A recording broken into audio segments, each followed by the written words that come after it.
اس کی دلیل کیا ہے؟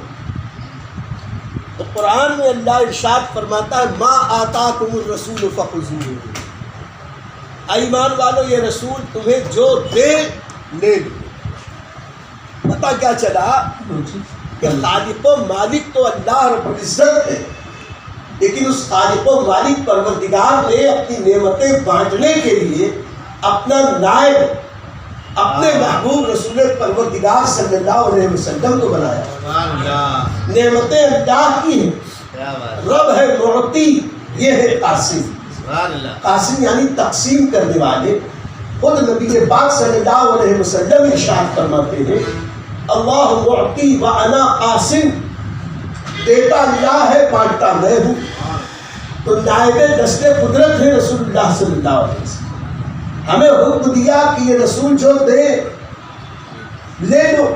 پتہ چلا کہ رسول دین دے تو لے لو، دنیا دے لے لو تو لے لو، یہ عالم دے تو لے لو، جنت دے تو لے لو۔ اور یہی صحابہ کرام رضوان اللہ تعالیٰ علیہم اجمعین نے کیا کہ رسول نے جو دیا صحابہ نے بصر و چشم قبول کیا، یہاں تک کہ جنت اللہ کے نبی صلی اللہ علیہ وسلم ہی عطا فرماتے ہیں۔ حضرت ربیہ کی حدیث اس پر دلیل۔ کون دیتا ہے؟ دینے کو منہ چاہیے، دینے والا ہے سچا ہمارا نبی۔ ہمارے نبی ایسے سچے ہیں کہ جنت بھی وہی عطا فرماتے ہیں۔ اقبال نے جب کہا کہ حیرت کی جا ہے، تعجب کی جا ہے کہ فردوس اعلیٰ، تعجب کی جا ہے کہ فردوس اعلیٰ بنائے خدا اور بسائے محمد صلی اللہ علیہ وسلم۔ ہمارے نبی بساتے ہیں اس لیے کہ جنت نبی کے غلاموں کے لیے، اور ہر چیز نبی دیتے ہیں، اور یہ اللہ کے دیے سے دیتے ہیں، اللہ کی نیابت میں دیتے ہیں۔ اور نبی جب دیتے ہیں تو بے حساب دیتے ہیں، بے شمار دیتے ہیں، بس لینے والا چاہیے۔ اگر لینے والا ہے تو کس چیز کی کمی ہے؟ مولا تیری گلی، کس چیز کی کمی ہے؟ مولا تیری گلی میں، دنیا تیری گلی میں، عقبہ تیری گلی۔ نبی پاک کا مدینہ ایسا مدینہ ہے، میں کیا عرض کروں۔ امیر مینائی نے کہا تھا کہ زہ نصیب مدینہ قیام ہو جائے، زہ نصیب مدینہ قیام ہو جائے، در حبیب پہ اپنا سلام ہو جائے۔ کیا بات ہے، زہ نصیب مدینہ قیام ہو جائے، در حبیب پہ اپنا سلام ہو جائے۔ مدینے جاؤں پھر آؤں، آ کے پھر جاؤں، مدینے جاؤں پھر آؤں، آ کے پھر جاؤں، تمام عمر اسی میں تمام ہو جائے، تمام عمر اسی میں تمام ہو جائے۔ اب بلاؤ جلد مدینے میں، ہے امیر کو خوف، بلاؤ جلد مدینے میں، ہے امیر کو خوف، کہیں نہ عمر دو روزہ تمام ہو جائے۔ شکیل نے جب یہ سنا کہ امیر مینائی ایسا کہہ رہے ہیں کہ مدینے جاؤں پھر آؤں، آ کے پھر جاؤں، تو شکیل بڑے شاعر پہ کہتے کہ یہ آؤں جاؤں کیا لگا رکھا ہے۔ حاضرین میں سے کسی نے کہا کہ اچھا آپ کیا کہتے ہیں؟ تو شکیل نے کہا تھا کہ مدینے جاؤں تو آنے کا راستہ نہ ملے، مدینے جاؤں تو آنے کا راستہ نہ ملے، نہ جانے پھر کبھی موقع ملے نہ ملے، نہ جانے پھر کبھی موقع ملے نہ ملے۔ مدینہ ایسی میں بستی ہے میرے دوستوں کہ جو مدینے ہم بھی جاتے تو کچھ اور بات ہوتی، وہیں راہ بھول جاتے تو کچھ اور بات ہوتی۔ یہ ہوا کے مست جھونکے جو ایرم سے آ رہے، یہی طیبہ ہو کے آتے تو کچھ اور بات۔ یہ کہہ رہے تھے مدینے کی موت، کاش مدینے کی موت ہم سب کو نصیب ہو جائے۔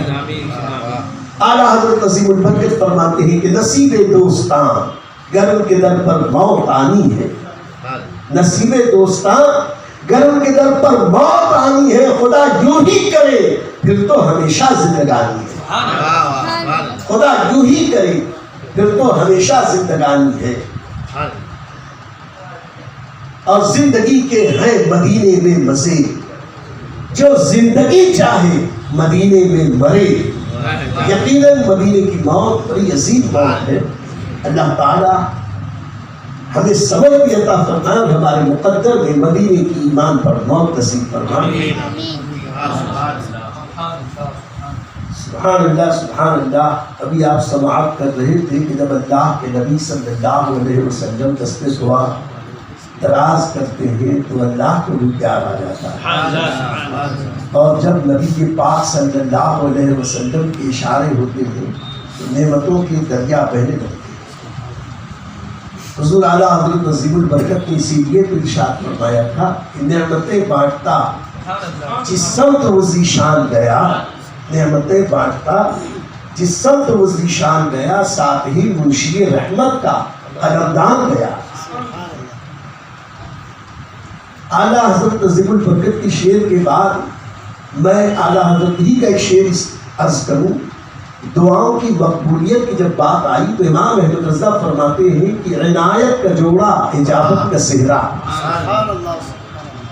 عنایت کا جوڑا اجابت کا صحرا دلہن بن کے نکلی دعائے محمد. آقا کریم علیہ الصلوۃ والتسلیم جب دعا فرماتے تھے تو اللہ تعالیٰ اسے عنایتوں کا جوڑا پہناتا تھا، مقبولیتوں کا صحرا عطا فرماتا تھا. یعنی یہاں دستے دعا دراز نہیں ہوا کہ اللہ تعالیٰ نے اسے قبول فرما لیا. ایک نہیں سینکڑوں اس کی دلیلیں مثالیں احادیث طیبات میں میں ایک عرض کروں. مدینہ طیبہ ہے، منبر رسول ہے، جمعہ کا مبارک دن ہے، اذان ہو چکی. آقا کریم علیہ الصلوۃ والتسلیم منبر اطہر پر جلوہ نما ہے. ایک صحابی انصاری صحابی عین دوران خطبہ مسجد کے ایک دروازے سے داخل ہوئے اور جب وہ داخل ہوئے تو عرض کی یا رسول اللہ صلی اللہ علیہ وسلم. مخلوق خدا حیران پریشان ہے، قحط کا عالم ہے، میدانوں میں دھول اڑ رہی ہے، فاقے کی ایسی نوبت ہے کہ جانوروں کے بدن میں ہڈی اور چمڑا بچا ہے، گوشت بھی نہیں بچا، زمین سبزہ اگانا بھول چکی ہے. یا رسول اللہ رحم رحم، اللہ کے نبی رحم فرمائیں، قحط دور ہو جائے، باران رحمت آ جائے. بخاری شریف کی حدیث پاک میں آیا کہ نبی پاک صلی اللہ علیہ وسلم نے اپنے اس غلام کی عقیدت و محبت بھرے جملے سنے اور یوں اشارہ فرمایا، ہاتھ اٹھا کر یوں اشارہ فرمایا اور اشارہ فرماتے ہیں کہ اللہ ہمارے اوپر بادل برسا، اللہ ہمیں رحمت والا بادل عطا فرما.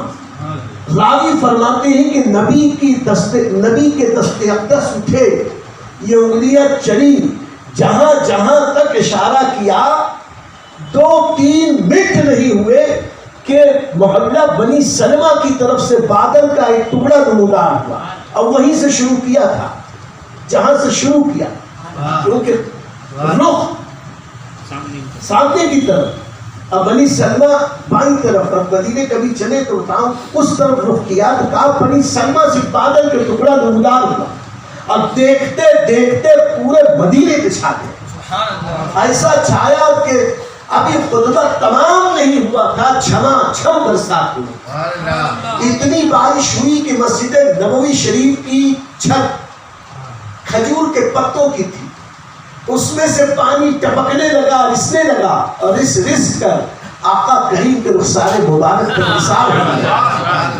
اور اتنا آیا کہ راوی کہتے ہیں کہ ہم نے دیکھا کہ ابھی سرکار منبر نور سے زمین پہ تشریف نہیں لائے تھے، سرکار کی ریش مبارک سے بارش کے قطرات موتیوں کی طرح ٹپک رہے.